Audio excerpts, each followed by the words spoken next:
बातमी आहे बुलढाण्यातून। बुलढाणा जिल्ह्यातील मेहकर तालुक्यातून एक धक्कादायक प्रकार समोर आलाय।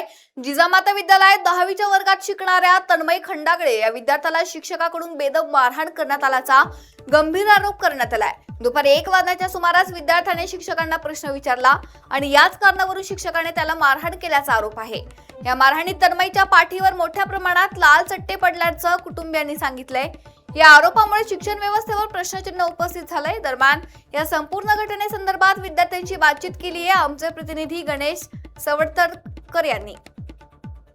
बुलढाणा जिल्ह्यातील मेहकर तालुक्यामध्ये अतिशय दुर्दैवी घटना घडलेली आहे। एका विद्यार्थ्याला शिक्षकाने अतिशय बेदम मारहाण केलेली आहे। जिजामाता विद्यालयातील हा विद्यार्थी आहे आणि या विद्यार्थ्याला कशा प्रकारे मारहाण केलेली आहे आपण पाहू शकतो। विद्यार्थ्याला इथं दवाखान्यामध्ये त्याचा इलाज सुरू आहे आणि हे आपण छायाचित्र दाखवू शकतो की विद्यार्थ्याला कशा प्रकारे या ठिकाणी मारहाण केलेली आहे। एक प्रकारे आपण जनावराला सुद्धा अशी मारहाण करत नाही, अशा प्रकारची मारहाण या विद्यार्थ्याला या ठिकाणी या शिक्षकांनी केलेली आहे आणि यामुळे संतप्त प्रतिक्रिया त्या ठिकाणी येत आहेत। हे पहा, पूर्ण विद्यार्थ्याची जी पाठ आहे ती काळी निळी या ठिकाणी झालेली आहे। एवढ्या प्रमाणात मारहाण या विद्यार्थ्याला केलेली आहे आणि यामुळे या सर्व या ठिकाणी नातेवाईक त्यांचे बसलेले आहे आणि अशा प्रकारची अमानुष मारहाण या शिक्षकाने का केली हे नेमकं याचं कारण समजू शकले नाही। या ठिकाणी हा विद्यार्थी आहे, त्या विद्यार्थ्याला आपण त्या ठिकाणी शिक्षकाने का मारहाण केली त्याचं कारण विचारू। काय झालं होतं बाळा, कशाबद्दल मारहाण केली?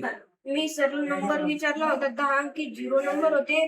तर सर म्हटलं की सर हा नंबर लागतो का? सरने मला हात ओढला आणि मारले आणि मला ढकलून दिलं तर डेस्कवर पडलो। किती वाजता मारहाण झाली तुला आणि तू घरी किती वाजता आला?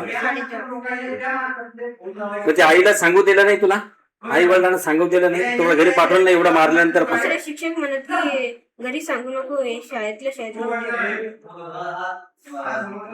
इतक्या मोठ्या प्रमाणात मारहाण झालेली असताना जे काही संबंधित शिक्षक होते त्यांनी घरी सांगू नको अशा प्रकारचं या विद्यार्थ्याला एक प्रकारे धमकीच दिलेली आहे। त्यामुळे विद्यार्थी कुठेतरी भिलेल्या अवस्थेत आहे, पण त्यांचे पालक जे आहेत त्यांनी आता दवाखान्यामध्ये आणले, त्यांचा इलाज सुरू आहे आणि अशा प्रकारची अमानुष त्या विद्यार्थ्याला का केली याचा जाब विचारण्यासाठी ते सर्व नातेवाईक या ठिकाणी आलेले आहे आणि आम्ही प्रशासनालाही विचारतो की संबंधित शिक्षकांनी अशा अमानुष प्रकारची जी या विद्यार्थ्याला मारहाण केली त्याच्यावर कठोरात कठोर कारवाई झाली पाहिजे। याच प्रकारचे एलएस मराठी सुद्धा कारवाईसाठी मागणी करतात। एलएस मराठीसाठी गणेश सवडतकर, मेहकर, बुलढाणा।